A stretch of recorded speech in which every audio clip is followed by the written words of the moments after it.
Bonjour, bonjour, ici Stéphane Boutin, coach de performance. J'espère que vous allez bien. Au moment où j'enregistre cette vidéo, nous sommes le lundi 19 décembre de l'an de grâce 2022, soit quelques jours de Noël, la période des fêtes, et de mon congé. Alors aujourd'hui, on poursuit la série Perform 5.0, capsule vidéo numéro 48. Et je vais répondre à une question comment déjà posée par le passé. Comment le coaching de performance a changé ma vie? Le coaching de performance, c'est très utile pour aider les gens à cheminer dans leur processus d'amélioration continue, les gens, mais les entreprises en général. Mais moi, comme être humain, depuis que je fais du coaching de performance, qu'est-ce que ça a apporté de changement dans ma vie? D'abord, du coaching de performance, ça fait évidemment plusieurs années que j'en fais. J'ai pas énormément de clients annuellement, mais j'ai tout le temps des clients. Donc, ça a toujours été un revenu d'appoint dans mes activités professionnelles. Ça n'a pas changé ma vie au plan financier, ça soyons clairs, mais ça a changé ma vie au plan personnel, professionnel, et je vais vous dire quelque chose à la fin de la vidéo, pour clore la vidéo sur ce sujet. D'abord, au niveau de la vie personnelle,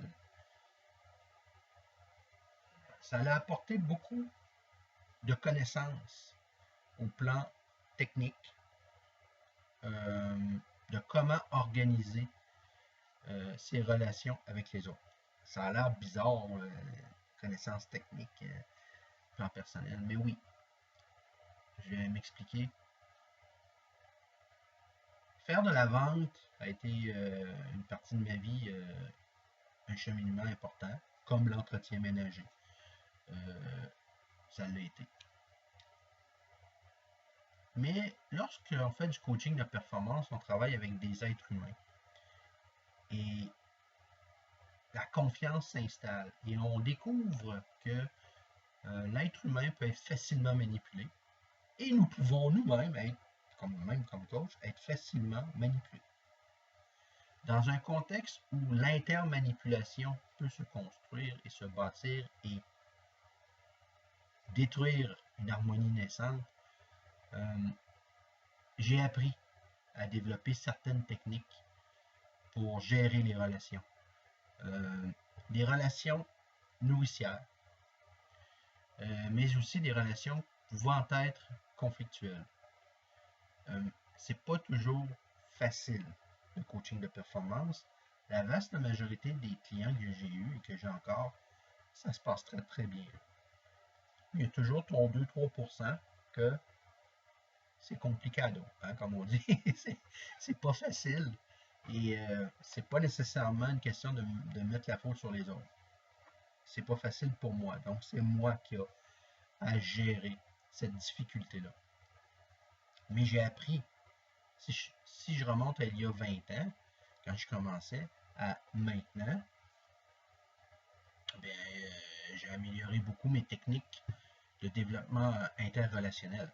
Et au plan personnel, ça m'a aidé beaucoup parce que lorsque j'entre en relation avec de nouvelles personnes, je suis plus à l'aise pour écouter ce que l'autre ne dit pas.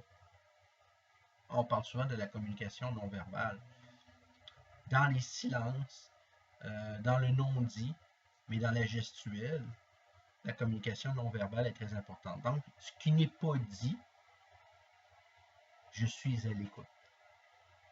Et j'ai développé ces techniques qui me permettent de... Comment je pourrais dire? Un peu comme une personne qui ne fait pas voir son jeu au poker. La personne peut gambler, faire croire qu'elle a des cartes en main alors qu'elle n'a pas de cartes en main, et vice-versa. Elle peut faire croire qu'elle n'a pas de cartes en main et là, un jeu full aux as, comme on dit. C'est un peu la même chose. On développe des techniques qui nous permettent de faire croire que nous ne sommes pas attentifs à des détails et que finalement, ça permet à l'individu de se laisser aller. Et là, on est en mode écoute du non-verbal. On écoute ce qu'il dit, mais on regarde. Alors, quand je dis être à l'écoute du non-verbal, on dirait, ben, c'est plutôt tes yeux, Non, non. L'écoute fait partie de l'observation globale d'un être humain. L'oreille, c'est le sens central de l'écoute. Mais vous pouvez écouter le corps, écouter ses silences, écouter ce que veut dire le non-verbal. Il nous parle, et lorsqu'on parle, on écoute. Okay? Donc, c'est un peu ça que ça développe. Des techniques de gestion relationnelle que je n'aurais pas pu apprendre à l'école.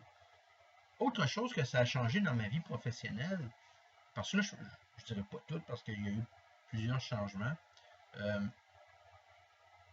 ça a été également l'importance de faire confiance aux autres. Okay? Dans la vente, on est en processus constamment. Et la confiance fait partie de la vente.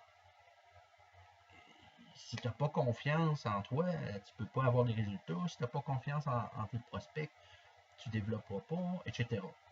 Donc, ça c'est clair. Mais la confiance dans une personne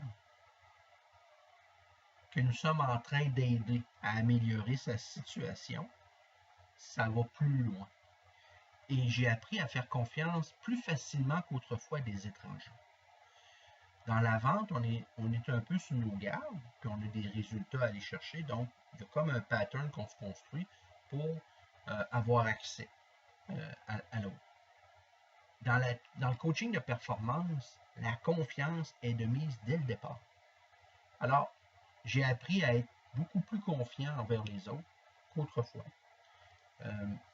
Et ça m'a aidé beaucoup au plan personnel, notamment dans mes relations intimes avec les femmes, mais également aussi en développant des amitiés masculines que peut-être je n'aurais pas développées parce que j'aurais été plus prudent. Okay? Alors, j'ai osé faire plus confiance et ça m'a aidé. Ça, c'est grâce au coaching de performance. Au plan de la vie professionnelle, je vais vous donner 2 autres exemples également. Au plan de la vie professionnelle, le coaching de performance, ça a changé une partie de ma vie. J'ai pu voir les entreprises sous un regard que l'on ne voyait pas. D'abord, la plupart des gens ne connaissent pas les entreprises à l'interne, sauf lorsqu'ils y travaillent. Mais connaître plusieurs types d'entreprises dans plusieurs secteurs différents à l'interne, c'est un privilège qui a changé ma vie. J'ai appris dans le domaine agroalimentaire l'autre côté de la boîte de gâteaux, par exemple, ce qui se passait dans les bureaux, dans les usines, par le coaching de performance. J'ai appris également dans certains bureaux de services conseil que pouvait avoir des tensions plus qu'on pensait lorsqu'il y a des conflits de personnalité puis que l'amélioration est difficile à atteindre pour certains individus à cause de conflits entretenus. Donc, ça m'a aidé. Autre chose que ça a changé dans ma vie professionnelle et que ça m'a permis d'être un meilleur coach par définition, c'est aussi l'idée que lorsque nous lorsque nous posons, devrais-je dire, des actes visant à améliorer la performance en entreprise, vous devez savoir que votre client vous en apprend beaucoup sur les techniques de travail. Et ça m'a aidé. Il y a des gens qui sont surpris de voir la gamme de services que je suis capable de supporter lorsqu'ils visitent mon site stéphanegoutin.com. Et c'est en partie à cause du coaching de performance.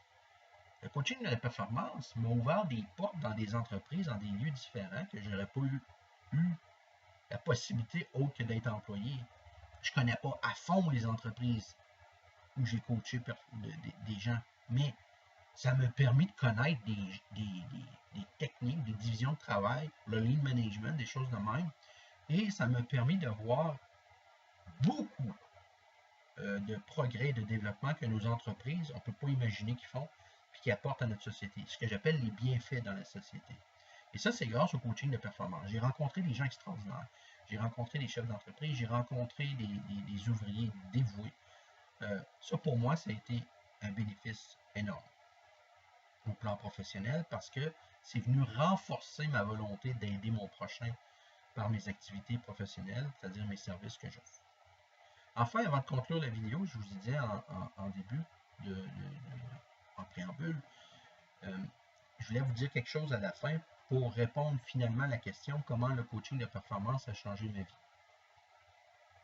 J'ai pris une note, là, je regarde parce que je prends des notes avant de faire mes vidéos, c'est normal, j'aurais tellement de choses à dire. J'ai écrit ça, puis ça va comme bien résumer la réponse. Se donner un futur en vivant pleinement une journée à la fois. Le coaching de performance, là, ça a changé ça dans ma vie, tant au plan personnel que professionnel. Je n'étais pas une personne qui avait de la facilité à vivre une journée à la fois. Et lorsque j'ai eu à gérer des problématiques de performance en milieu de travail ou en consultation, j'ai découvert que l'importance de vivre une journée à la fois était nécessaire pour garder un équilibre. Un équilibre mental, mais aussi un équilibre professionnel. Il y a des problématiques qui vont prendre plus qu'une rencontre. Ça, j'en avais déjà parlé dans des vidéos précédentes. Mais aussi, la nuit porte conseil. Et des fois, le lendemain, on se réveille et on dit ben, pourquoi j'y ai pas pensé hier quand je l'ai rencontré? Et là, on se met à écrire quelque chose qui va nous aider à trouver une solution ou comment améliorer une situation. Comment faire pour garder cet employé-là qui avait si bien performé, qui ne veut pas perdre son travail, l'employeur veut le garder, mais qui perd de la performance et qui commence à nuire au bienfait de l'entreprise. Des fois, je trouve la solution quand je dors. Alors, lorsqu'on vit une journée à la fois, ça nous permet de relativiser l'importance des problématiques. OK? Et ça nous donne un futur. Ça nous donne un futur parce que là, on peut visualiser des solutions. Tandis que lorsqu'on vit trop, en oubliant la journée que nous sommes supposés de vivre, qu'est-ce qui arrive? Bien, les rendez-vous prennent de l'importance sur sa santé. Les rendez-vous prennent de l'importance sur nos relations familiales ou intimes, ou de couple, notre vie de couple. Et c'est là que ça m'a ramené le coaching de performance à l'importance de vivre une journée à la fois. Alors voilà, j'en dirai pas plus parce que je pourrais passer 1 heure à 2 heures à vous en parler de comment le coaching de performance a changé ma vie par plein d'anecdotes et d'expériences. Mais le but, c'était simplement de répondre à la question. J'ai pris 2 exemples au plan de la vie personnelle, puis 2 exemples au plan de la vie professionnelle.